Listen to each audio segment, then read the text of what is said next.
অতি দুঃখজনক বিষয়, দলেশ্বর বাজারে এক ভাই তার নিজের পরিশ্রম করে পালিত একটি বলদ বাজারে নিয়ে যাওয়ার পর বলদটির দামও হয়নি। এখন দেখা গেছে সেই বলদ বালক ভাই নিজে বাজার থেকে আবার নিজ করে ফিরিয়ে আসছেন বলদটি নিয়ে।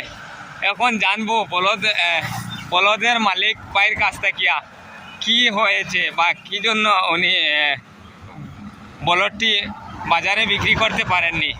ভাই কি তো হয়েছে? আজকে সারা বরস গরু বালিয়া আর বাজারে নেবার পরে 7,000 রেট দাম হয়। আর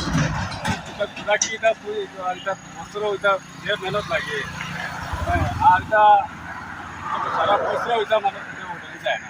তোমার তো যে বলদ ভাই দেখা যায় এই বলদ তো এখানে কমেও তো 15,000 বিক্রি হওয়ার কথা, কিন্তু দেখা যায় তুমি কোনো 7,000 টাকা দাম হয়েছে। এটা তো 7,000 টাকা রেট। এটা তো বড় দুঃখজনক বিষয়। সারা বছর একটা বলদ একটা মানুষের একটা গরু পালিয়া আজকে যখন বিক্রি করার সময় পয়সা পায় না, তো কিরকম লাগে। আচ্ছা ভাই, তোমার ঘর কোন জায়গার?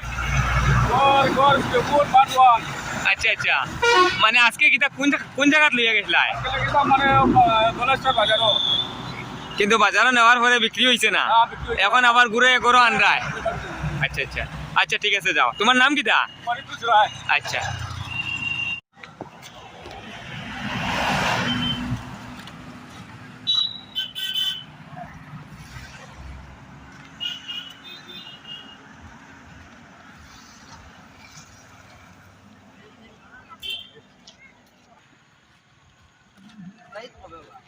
नहीं